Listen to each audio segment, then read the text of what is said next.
Welcome to the Business Buyer Diaries. My name is Nathan Platter. I'm a full-time employee, and I bought a business.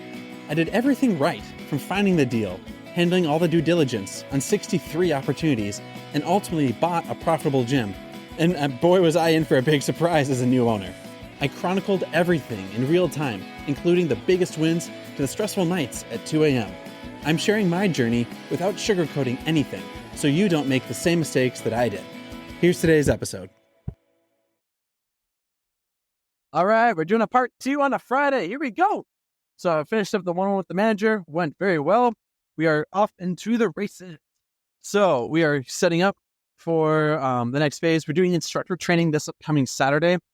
And it was a good time to iron out hey, when do we focus on feedback? When do we take negativity and actually internalize? When do we take it and turn it actionable versus just listening? And that was really helpful because I don't deal with the instructors a whole lot. That's very here and that, now and then. It's not very common.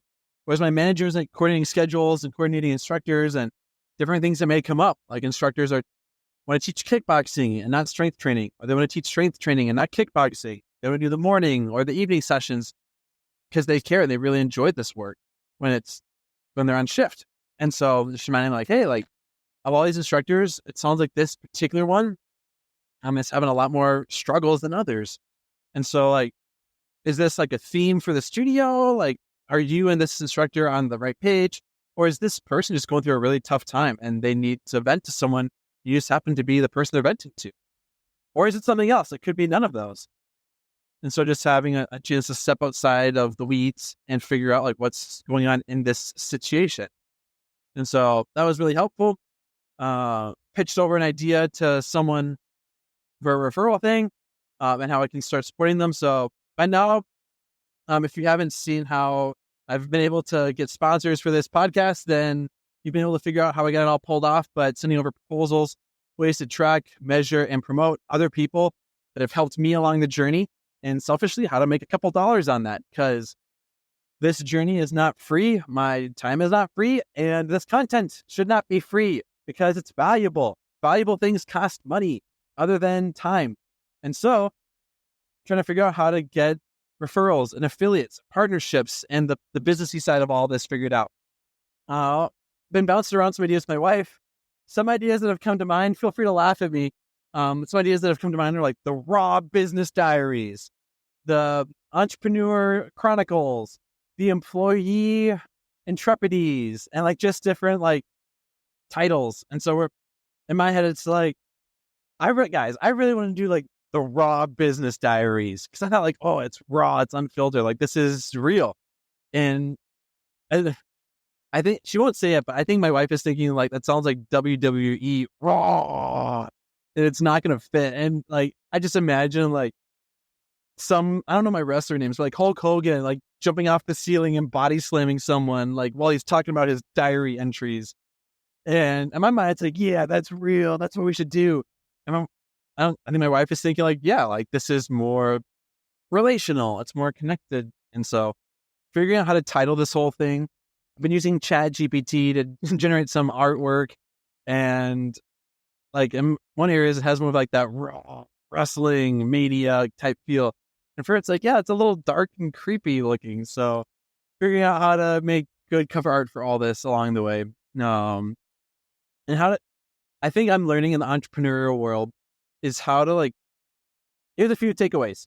I'm a franchisee, but I also need to get what I need to have a good business. And so sometimes you have to say, sorry, I'm going to do this. And you got to roll with it. So that's one thing I'm learning is when is it the right time to kind of stick it to somebody else and you got to do what you got to do as a business owner versus other times of hey, no, I'm going to roll with what you got lined up. Now, what else do we got going on? Controlling what I can control. Sales, I can control marketing. I can control my engagement versus non-engagement with certain things. That's something I can be involved with. Sorry, I got to sneeze here. And And how do I squeeze revenue, opportunity, profit out of something that's not right in front of my face?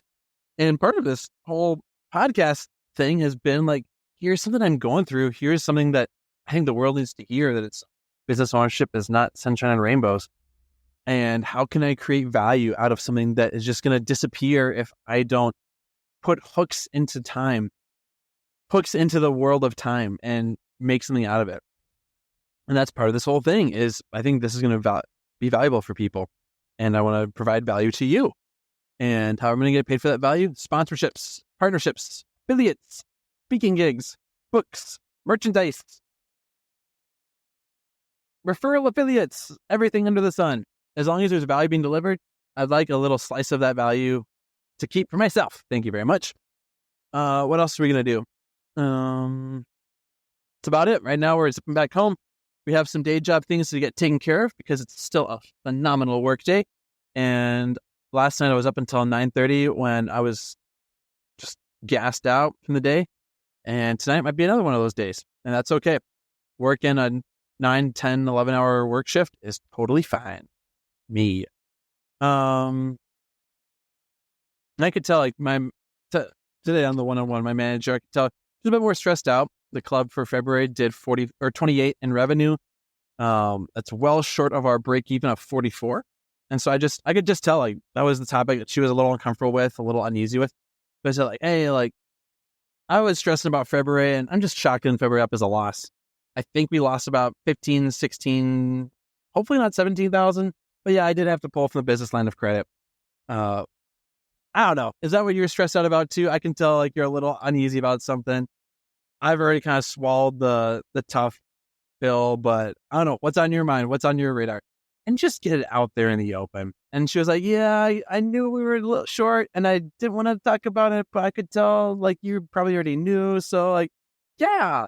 So like, no, hey, that's fine. Like, yeah, here's what I'm thinking. So my goal for the year is we're profitable 30,000. I thought we'd make 150,000 this year. That was what I was buying into. And we are probably going to hit 30. So far below than what I was sold buying this thing. So let's look at it. Like January, yeah, we lost like and I was shooting from the hip in the conversation. January we lost 10. February we lost about 15. And there's still some business payments. March, April, May. On paper, I want to say we're going to break even. Like for those respective months, we're breaking even. I still get a business loan to pay, so not really break even, but we'll call it break even. March, April, May, we break even. June, we'll have a new bumper crop of folks that will stay on from a challenge to a renewal. So we'll be in the green like 7, but now the loan payment's covered. So like we're now true break even. June, July, August.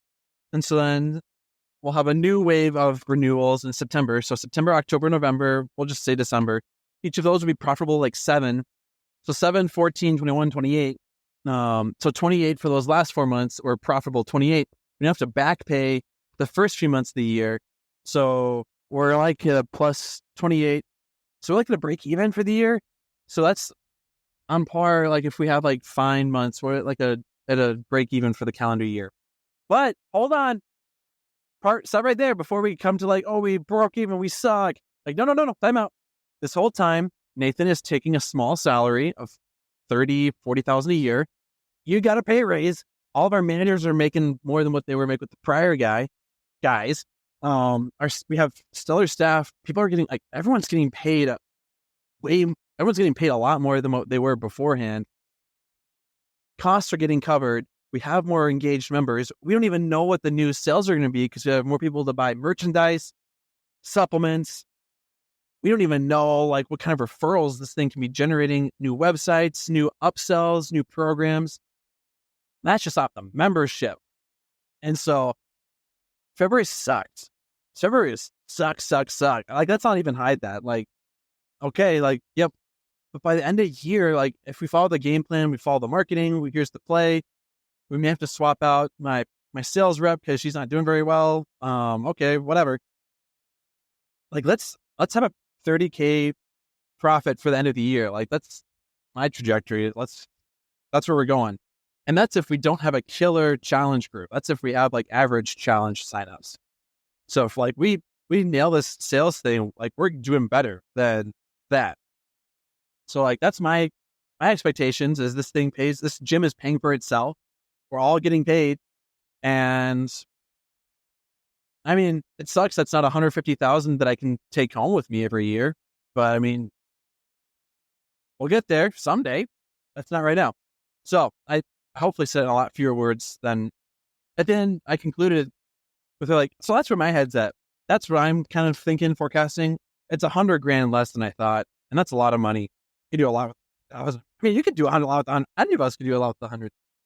But that's my thinking. Are you feeling better? I'm feeling fine. Let's roll with what we've got. And she was like, no, that sounds good. Yeah, let's work with that. Let's do it. I'm on board. Just didn't want you to be stressed out. Didn't want you to be anxious.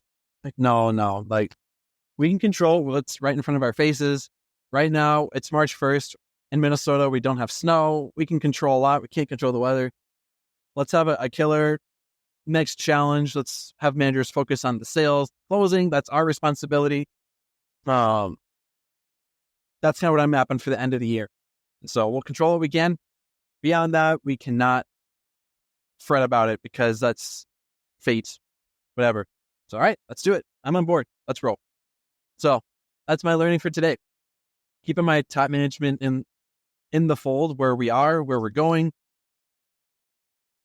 I still know that this was not the financial result that I was anticipating. I had crazy cool ideas on how to spend $150,000 of profit. And I don't get to do that for a while. And that's fine. I can deal with what I've got right in front of my face. I can stress about the loan payments. I can stress about payroll. I can stress about COVID too. I can stress about an EMP. I can stress about the water getting contaminated. I can stress about acid rain. I can stress about the election and politics and war and gangs and gun violence and people egging my house. I can stress about my wife getting kids. Guys, you can stress about 100 things. The only thing we can really do is marketing and sales and instructors and members. That's all we can really do. I'm going to stop right there because this episode's running long. That's where we're at. That's where we're going. We're going to have a profitable gym. People are getting to get paid. We're going to love life. We are going to love life because there is a hope in a future. And it's not in this world. It's in Christ Jesus, my Lord and Savior. Let's rock and roll.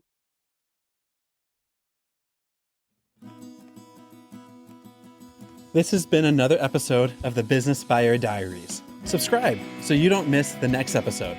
I hope you're realizing that business ownership is no cakewalk. Check the podcast notes for a link to the DIY Due Diligence program, the complete list of show sponsors, and for media inquiries. Music written and composed by Wes Schrock. I'm your host, Nathan Platter. Join me again on the next one.